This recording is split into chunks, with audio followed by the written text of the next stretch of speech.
Coucou tout le monde, bienvenue sur Viens et suis-moi, écoutez prête l'oreille, je suis Vaya Prière et je suis très heureuse de pouvoir vous retrouver pour une nouvelle semaine, une nouvelle étude de notre programme Viens et suis-moi, où nous découvrons les chapitres 14 à 17 de Jean dans le Nouveau Testament. Euh, avant tout, j'aimerais souhaiter une bonne fête à nos mamans. Lorsque vous verrez cette vidéo, vous serez plutôt probablement à lundi, mardi, mercredi, un jour de la semaine, mais je tenais malgré tout souhaiter une bonne fête à tous nos mamans et vous dire merci. Merci pour ce que vous êtes et ce que vous faites. Merci pour vos efforts, votre amour, vos sacrifices. Je pense que après notre Sauveur, nos mamans sont les meilleurs associés de notre Père Céleste pour pouvoir prendre soin de ses enfants. Alors, je souhaite à chacune d'entre vous de nombreuses bénédictions, que le Seigneur puisse vous bénir dans les désirs de votre cœur, dans vos efforts à prendre soin de ces enfants, que ce soit vos propres enfants ou que ce soit toutes les personnes qui sont sous votre responsabilité, et notamment dans votre responsabilité de service pastoral. Merci infiniment, chères sœurs, pour ce que vous êtes et pour tout ce que vous apportez pour participer à l'édification du royaume de Dieu sur la terre. Très bien. Nous avons vu la semaine dernière où nous avons parlé de la dernière scène. Nous ne savons pas si les disciples de Jésus étaient complètement conscients quand ils se sont réunis pour la fête annuelle de la Pâque que ce serait leur dernier repas avec leur maître avant sa mort. Jésus, quant à lui, savait que son heure était venue. Il affronterait bientôt les souffrances dans le jardin de Gethsémani, la trahison et le reniement de ses plus proches amis et l'agonie de la mort sur la croix. Pourtant, même face à ce qui se profilait devant lui, Jésus n'avait pas son attention tournée vers lui-même, mais vers ses disciples. Qu'aurait-il besoin de savoir dans les jours et les années à venir? Les tendres enseignements de Jésus rapportés dans Jean chapitre 14 à 17 révèlent ce qu'il éprouve à l'égard de ses disciples aujourd'hui comme alors. Entre autres, des vérités réconfortantes, il assure que, en un sens, il ne nous quittera jamais et il a promis, si vous gardez mes commandements, vous demeurerez dans mon amour. Chers frères et sœurs, je vais être honnête avec vous parce que c'est une semaine un peu particulière et difficile à enseigner parce que les chapitres que nous couvrons sont un peu denses sur le plan doctrinal et le langage est un peu plus difficile à saisir. Cela n'enlève rien à leur beauté, à leur pouvoir ou à leur importance. Mais il nécessite un peu plus de concentration, un peu plus d'intensité, un peu plus de réflexion. Donc je vous invite à étudier ces chapitres de la meilleure des façons. Et pour pouvoir les comprendre, il faudrait presque les parcourir verset par verset, mais je n'ai pas le temps pour faire ce genre de choses. Et l'une des meilleures façons d'enseigner ces chapitres est de les aborder par thème. Nous allons donc identifier les principaux thèmes des enseignements du Sauveur ici et être guidés à travers des exemples de versets dans les chapitres qui révèlent ces thèmes. Mais comprenez que ces thèmes font tous partie d'un tout interconnecté et qu'ils ne sont pas indépendants les uns des autres. Jésus va tisser ses idées tout au long de ces chapitres qui vont ensuite culminer dans ce qui est appelé la grande prière d'intercession que l'on trouve dans Jean chapitre 17. Alors, très bien. Commençons au chapitre 14. Au chapitre 14, le Sauveur s'adresse à ses disciples et leur dit que votre cœur ne se trouble point. Croyez en Dieu et croyez en moi. Il y a plusieurs demeures dans la maison de mon Père. Si cela n'était pas, je vous l'aurais dit. Je vous ai préparé, ou je vais vous préparer une place. Et lorsque je m'en serai allé et que je vous aurai préparé une place, je reviendrai et je vous prendrai avec moi, afin que là où je suis, vous y soyez aussi.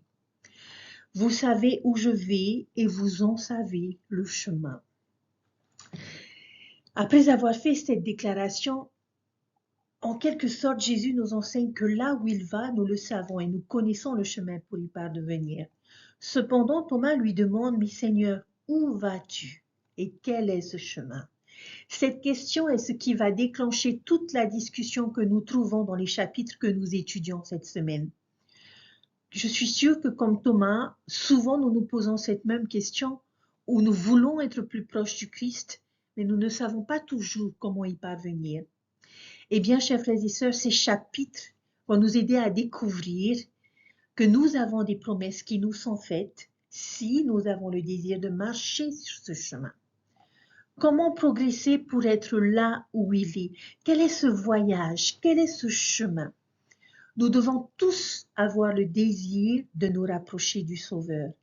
Il y a des personnes qui peuvent faire ce voyage avec nous. Lorsque l'on cherche à définir un véritable chrétien, eh bien nous découvrons que un chrétien est celui qui suit le chemin. Nous avons beaucoup de distractions qui nous empêchent de suivre le chemin et nous devons choisir de donner la priorité à notre relation avec lui. Nous devons choisir de marcher sur le chemin. Acceptons-nous les invitations de ceux qui sont autour de nous et qui nous invitent à marcher sur ce chemin avec eux, et sommes-nous de ceux qui encouragent les autres à marcher sur cette voie? Quel est ce chemin? Comment savoir le chemin? Au verset 6, Jésus nous dit, l'écriture que nous connaissons tous, « Je suis le chemin, la vérité et la vie, et nul ne vient au Père que par moi. » Il est le chemin, donc c'est avec lui que nous devons avoir cette relation. Et la meilleure façon de suivre le Christ, c'est d'être en compagnie, en partenariat avec lui. Quel est le chemin? Eh bien, c'est tout simplement marcher avec lui. Ces chapitres nous montrent la meilleure personne avec qui marcher sur ce chemin, c'est-à-dire notre Sauveur Jésus-Christ.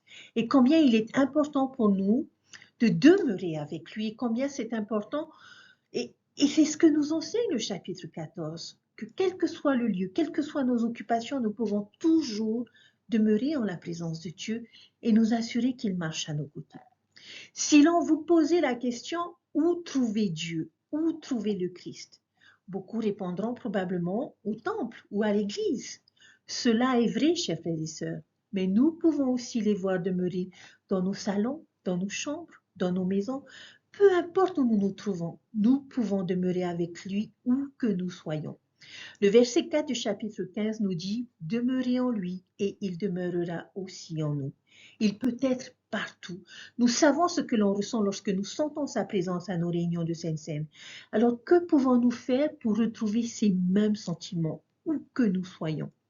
Nous pouvons nous efforcer de ressentir sa présence à nos côtés, quel que soit le lieu où nous nous trouvons. Comment le faire? C'est ce que le Christ va enseigner à ses disciples en marchant avec eux. Et nous aussi, nous devons nous efforcer de trouver sa présence à chaque instant. Il va leur enseigner l'amour, le réconfort, l'unité. Il va leur donner des indices qu'il faut suivre sur le chemin, des indices que le Sauveur nous donne pour nous assurer que nous soyons sur la bonne voie. Ces chapitres nous donnent ces différents indices sur le chemin qui nous enseignent comment il a fait et comment nous pouvons faire de même. Voyons donc ensemble ces indices qui témoignent que nous sommes sur le bon chemin de notre Sauveur Jésus-Christ, c'est-à-dire comment savoir quel est le chemin. Lorsque nous observons certaines personnes, est-ce qu'il est facile pour nous de dire à quelle religion ils appartiennent? Il y a souvent des signes extérieurs que nous pouvons voir et qui peuvent nous aider à voir et à savoir quelle religion pratique une personne. Ce peut être sa façon dont il s'habille, sa coiffure et pour certains même des bijoux.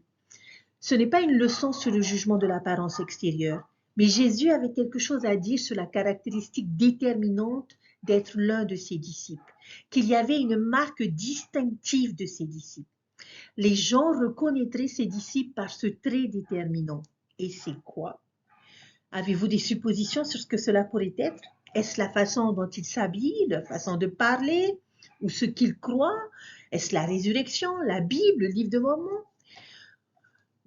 Lorsque vous allez parcourir ce discours final, chers frères et sœurs, il y a un mot, un grand thème général que vous remarquerez plus que toute autre chose. Et c'est le trait chrétien qui devrait ressortir chez ceux qui professent être des disciples du Christ. Quel est ce trait? Quel est ce mot? On le trouve dans les chapitres 13, les chapitres 14, chapitre 15, chapitre 16, chapitre 17. Et je vous invite à le retrouver dans vos écritures.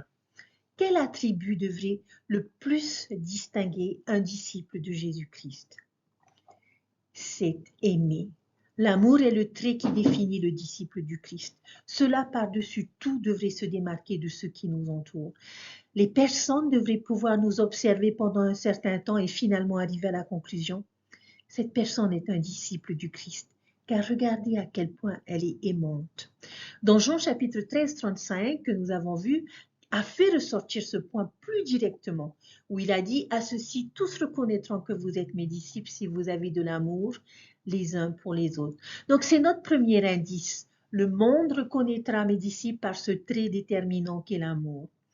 Chers frères et sœurs, ne m'en voulez pas, mais c'est sur ce premier indice que je vais me concentrer dans ma première vidéo et nous découvrirons les prochains indices dans la deuxième vidéo.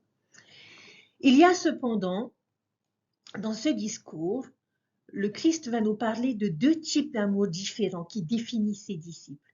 Les deux amours, quels sont-ils? Dans Jean chapitre 13, verset 34 et Jean chapitre 14 et 15. Jean chapitre 13, 34 dit ceci: je vous donne un commandement nouveau, aimez-vous les uns les autres comme je vous ai aimé. Vous aussi, aimez-vous les uns les autres. Et puis dans Jean chapitre 14, verset 15, si vous m'aimez, gardez mes commandements. Ainsi, Jésus va nous enseigner comment l'aimer. Et parce qu'ils sont si profonds, unis par défaut, comment nous montrons notre amour pour Dieu. Parce que Christ et Dieu, nous le savons, sont inséparablement liés. Maintenant, cela ne devrait pas nous surprendre beaucoup, parce que Jésus a déjà enseigné ce principe lorsqu'un un homme de loi lui a demandé quel commandement était le plus grand. Et il a répondu dans Matthieu chapitre 22, les versets 37 à 40, Jésus lui dit: tu aimeras le Seigneur ton Dieu de tout ton cœur, de toute ton âme et de toute ta pensée. C'est le premier et le plus grand commandement. Et voici le second qui lui est semblable. Tu aimeras ton prochain comme toi-même. De ces deux commandements dépendent toute la loi et les prophètes. Alors, chers frères et sœurs, il y a deux sortes d'amour que les disciples doivent posséder. L'amour les uns pour les autres et l'amour pour Dieu et pour notre Sauveur Jésus-Christ.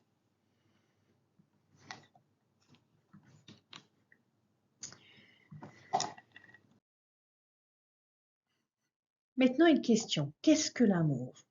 Alors, je vais vous donner quelques définitions et réfléchissez à laquelle êtes-vous le plus d'accord. L'amour est une attirance physique. L'amour est un sentiment. L'amour est un engagement. L'amour, c'est le respect. L'amour est la sécurité. L'amour est une communication saine. C'est l'égalité, c'est l'acceptation, c'est la patience, c'est le service. L'amour est indéfinissable. Quelle est votre définition de ce mot? Quelle est votre propre définition pour définir l'amour? Je suis d'accord que l'amour peut être toutes ces choses que je viens de citer. Mais quelle est pour vous la plus grande manifestation d'amour et pourquoi? Nous savons tous que l'amour est bien plus qu'une simple attirance physique ou un sentiment. L'amour tel que Jésus l'utilise ici est un verbe et pas seulement un nom. En règle générale, je crois que lorsque la plupart d'entre nous entendons le mot amour, notre esprit semble automatiquement aller vers la définition du nom qu'est l'amour. Aimer le sentiment, l'attirance physique que nous pourrions ressentir pour quelqu'un, ou même le sentiment physique d'attention et d'inquiétude que nous ressentons, par exemple, pour un membre de la famille ou pour un ami. Mais je ne pense pas que ce soit ce que Jésus veut dire ici, lors de la dernière scène. Lorsque les Écritures nous disent que je dois aimer Dieu et aimer mon prochain, ce n'est pas que j'ai besoin de développer un certain sentiment dans mon cœur pour eux. Je ne pense pas que notre Père Céleste soit préoccupé par le fait que je rassemble un sentiment dans mon cœur. Ce n'est pas quelque chose que j'ai besoin de créer dans mes sentiments si cela ne vient pas naturellement. Les sentiments ne peuvent être ni forcés ni contrôlés. Ils viennent involontairement. Mais l'amour tel que Jésus l'utilise ici est une action. Il fait quelque chose. L'amour est évident dans les choses que nous faisons. Alors, quelles mesures prenons-nous pour montrer ces deux amours? Comment montrons-nous que nous nous aimons vraiment? Et ici, nous pouvons souligner que on en a déjà parlé la semaine dernière lorsque nous avons étudié Jean chapitre 13, où nous avons fait une leçon de choses, où le Christ a fait une leçon de choses pour enseigner aux apôtres à quoi ressemble l'amour pour les autres. Qu'est-ce qu'il a fait? Il leur a lavé les pieds. Ainsi, nous pouvons montrer notre amour en servant humblement les autres. Et cette semaine, il va ajouter une autre idée à cela. Dans Jean chapitre 15, verset 13, comment pouvons-nous montrer de l'amour pour les autres? Il n'y a pas de plus grand amour que de donner sa vie pour ses amis. Alors, quel est le mot que nous utilisons pour décrire quelque chose comme cela? Abandonner quelque chose pour quelqu'un d'autre? Le sacrifice. Le sacrifice est une autre façon de montrer notre amour pour notre prochain. Être même prêt à donner notre vie pour eux. Et je pense que cela peut signifier plus que mourir pour quelqu'un. Il n'y aura probablement pas beaucoup de situations où quelqu'un sera réellement mis dans une position où il choisira de mourir au profit d'un autre. Mais cela pourrait aussi être le fait d'être prêt à abandonner nos propres besoins, nos désirs, nos avantages et nos récompenses au profit de quelqu'un d'autre, comme un parent pour un enfant, un conjoint pour son partenaire, un membre pour un autre membre, un missionnaire pour un ami de l'Église ou un voisin pour un voisin. Nous montrons notre amour en servant et en sacrifiant pour les autres. Nous pouvons montrer notre amour pour les autres, par exemple, lorsque nous servons dans nos appels à l'Église. Le faisant, nous montrons notre amour aussi bien pour Dieu que pour notre prochain. Nous montrons que nous aimons les autres lorsque nous tendons une main fraternelle à quelqu'un. Nous montrons ainsi aussi bien à Dieu qu'aux autres que nous les aimons. Nous montrons de l'amour pour les autres chaque fois que nous essuyons une larme, écrivant une note de remerciement, invitant les autres à entendre l'Évangile, ou en faisant preuve de patience avec les autres et leurs problèmes. Chaque fois que nous sourions, que nous offrons un mot d'encouragement, que nous pardonnons à quelqu'un, que nous retenons notre langue alors que nous serions justifiés de parler méchamment. Servir notre prochain est rarement démontré par des choses importantes et remarquables, mais le plus souvent, cela se voit dans les petites choses non annoncées que nous faisons les uns pour les autres. L'amour est un verbe et pas seulement un nom. Rappelez-vous comment Jésus l'a dit un peu plus tôt. À ceci, tous reconnaîtront que vous êtes mes disciples si vous avez de l'amour les uns pour les autres. Ou je pourrais dire plus directement, si vous servez et sacrifiez les uns pour les autres. Donc, si nous voulons montrer de l'amour les uns pour les autres, faisons-le par le service et le sacrifice. Et ainsi, nous ferons de même pour le Seigneur. Comment aimer? Qu'en est-il de l'autre amour pour le Christ, l'amour pour Dieu? Il existe un livre populaire qui existe depuis un certain temps et qui s'appelle Les 5 langages de l'amour.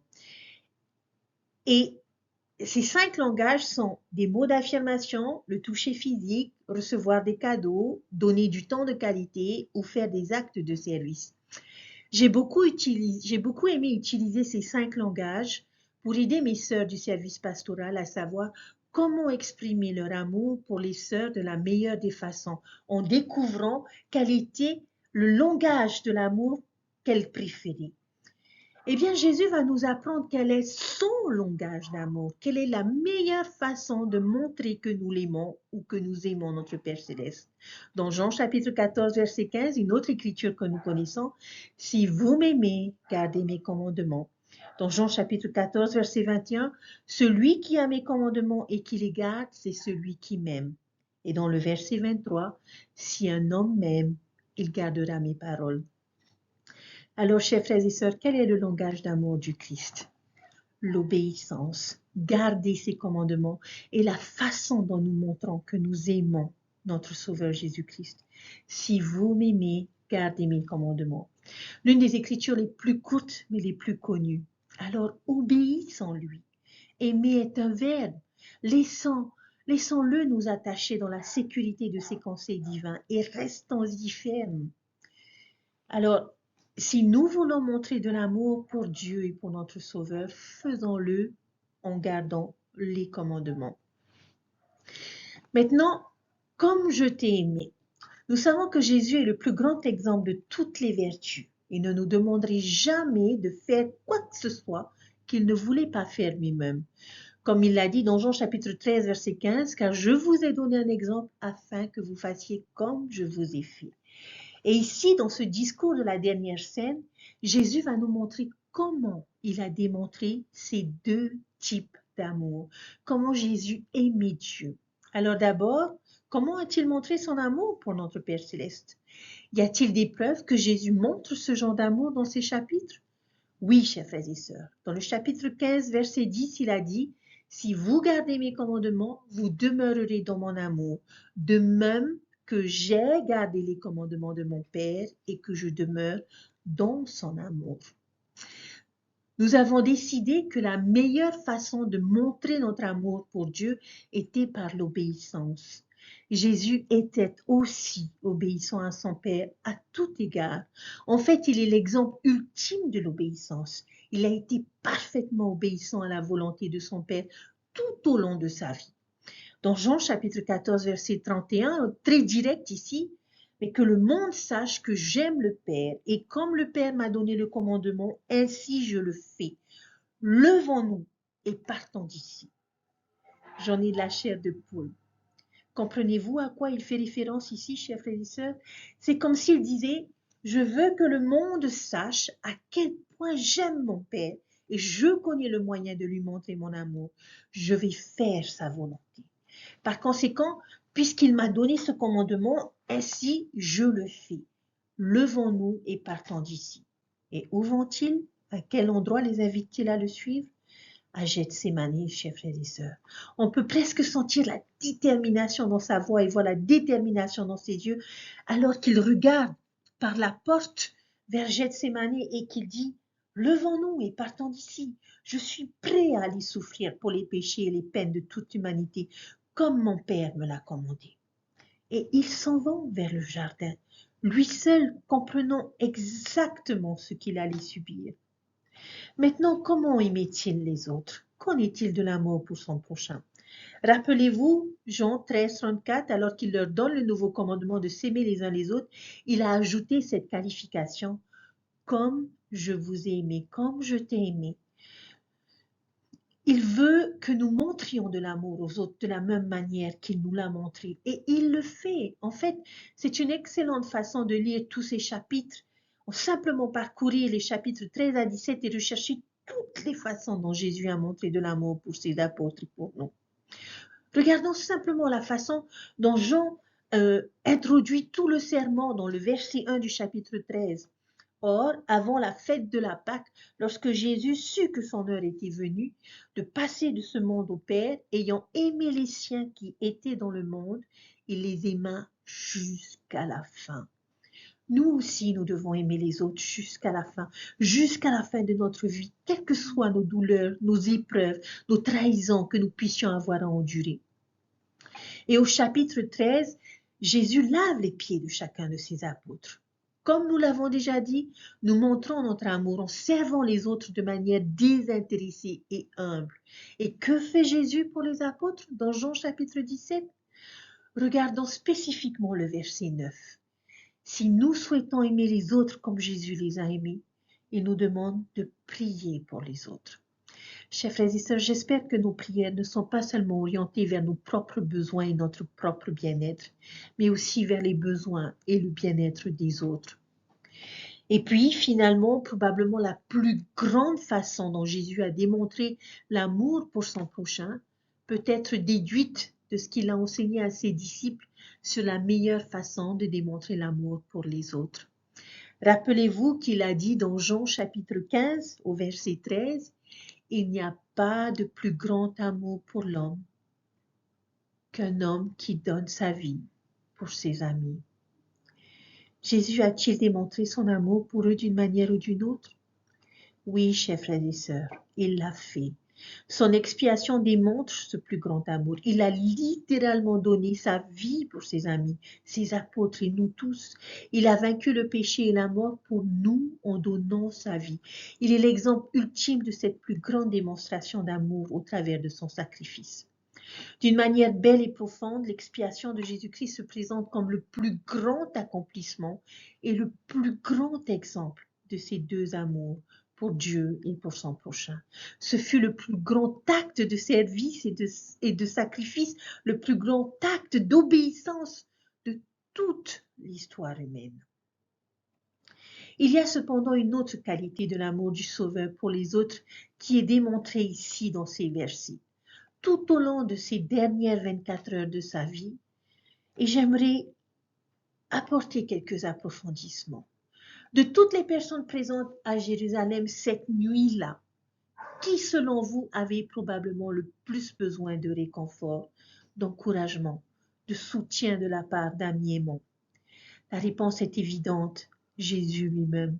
Et nous savons que ce fut une période incroyablement difficile pour lui. Il nous en dit tant. Lorsqu'on regarde dans les versets au chapitre 12, verset 27, il dit « Maintenant mon âme est troublée ». Au chapitre 13, verset 21, nous apprenons « Quand Jésus eut ainsi dit, son esprit fut troublé ». Et je pense qu'on peut le comprendre et on peut en déduire pourquoi.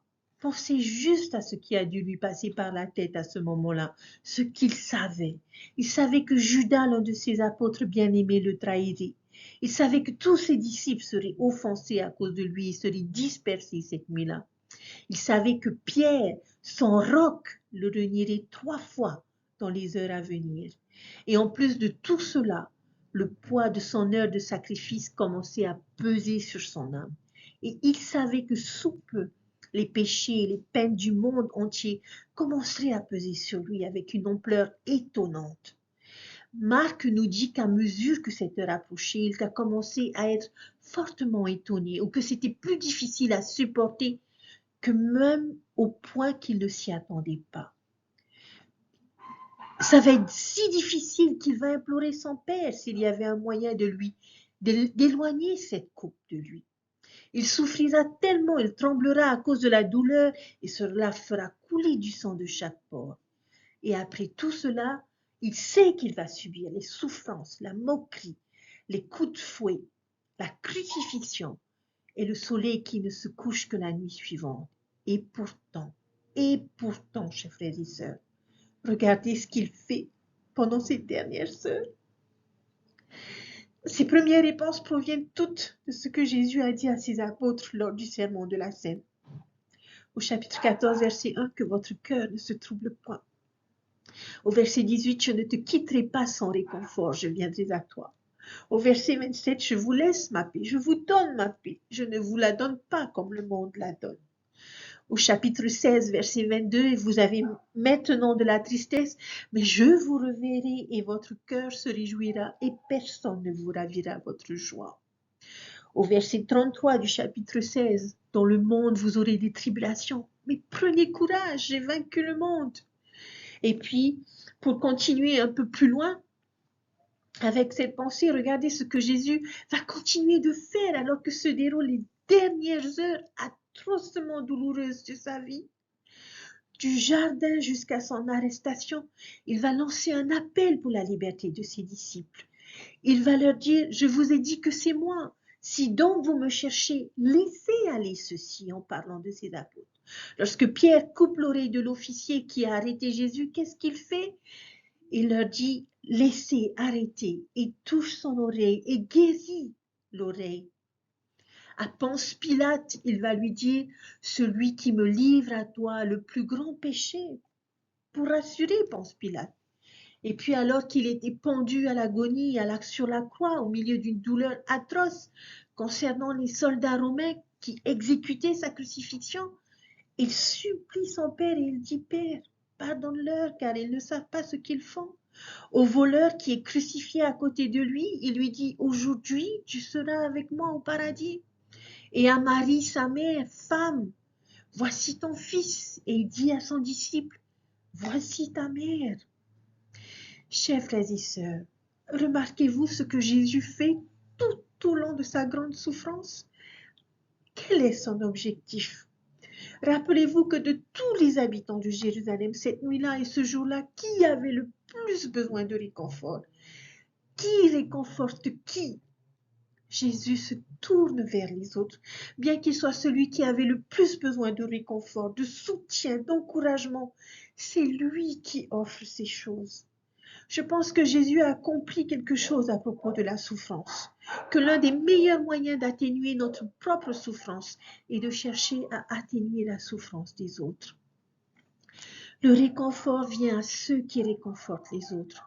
Comment pouvons-nous aimer comme le Christ a aimé? Nous pouvons chercher à apporter la paix aux autres, même dans les moments où nous ne la vivons pas nous-mêmes. Chers frères et sœurs, nous reviendrons dans notre deuxième vidéo sur ce sujet que j'estime être un indice du chemin du Christ fort. Donc, comme je l'ai dit, Jésus est le plus grand exemple des deux amours. Et je souhaite que nous montrions ce même amour aux autres de la même manière qu'il nous l'a montré, chers frères et sœurs.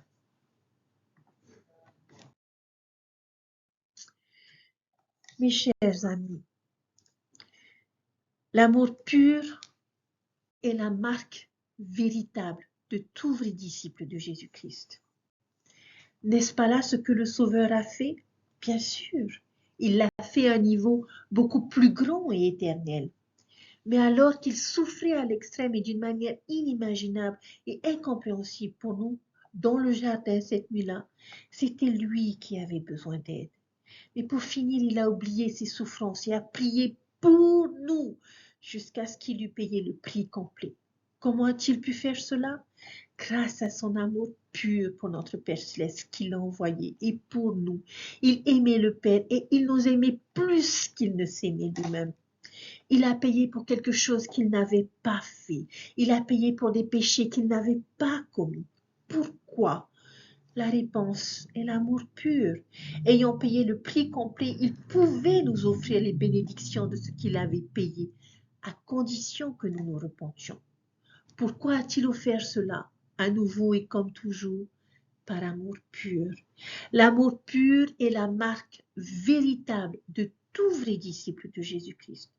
Notre prophète Thomas S. Monson a dit « Commençons maintenant, aujourd'hui même, à exprimer de l'amour à tous les enfants de Dieu, qu'ils soient membres de notre famille, nos amis, de simples connaissances ou de parfaits inconnus. Chaque matin, quand nous nous levons, prenons la décision de réagir avec amour et gentillesse dans toutes les situations qui se présenteront. » Frères et sœurs, l'évangile de Jésus-Christ est un évangile d'amour. Le plus grand commandement a trait à l'amour. Pour moi, tout est une question d'amour. L'amour du Père qui a sacrifié son Fils pour nous. L'amour du Sauveur qui a tout sacrifié pour nous. L'amour d'une mère ou d'un père qui donnerait tout pour ses enfants. L'amour des personnes qui servent sans bruit et que peu de nous connaissent, mais que le Seigneur connaît bien. L'amour des personnes qui pardonnent toujours tout. L'amour des personnes qui donnent plus que ce qu'elles reçoivent. J'aime mon Père Céleste, j'aime mon Sauveur, j'aime l'Évangile et j'aime cette Église, j'aime ma famille, j'aime cette vie merveilleuse. Pour moi, tout est une question d'amour. Puissions-nous décider de commencer une vie remplie d'amour, la pierre de fondation de notre vie quotidienne, que notre cœur soit rempli de l'amour pur du Christ, qui est la véritable marque de tout vrai disciple de Jésus-Christ. C'est là ma prière, au nom de Jésus-Christ. Amen. Je souhaite à chacun d'entre nous une merveilleuse semaine et je prie que nous trouvions l'occasion, la force et le courage d'exprimer cet amour que nous connaissons et dont nous avons bénéficié en tant qu'enfants de notre Père Céleste. Que nous puissions nous souvenir que la véritable marque d'un disciple est d'aimer Dieu et d'aimer son prochain. Alors, si nous marchons sur cette voie, si nous nous disons disciples du Christ, nous devons être capables d'aimer inconditionnellement, d'aimer sans bruit, d'aimer en servant, en nous sacrifiant, en obéissant et en apportant la paix. Chers frères et sœurs, je prie que vous puissiez ressentir tout l'amour que Dieu a pour vous et que vous puissiez exprimer cet amour et le partager avec tous ceux qui sont autour de vous. Prenez soin de vous et je vous invite à rechercher les autres indices que notre Sauveur Jésus-Christ a laissés dans ces chapitres pour nous aider à nous assurer que nous sommes sur la bonne voie. Bonne lecture, bonne étude, bonne découverte. Apprenez tout au long de la semaine à marcher avec lui. Prenez soin de vous et je vous dis à très bientôt. Bye!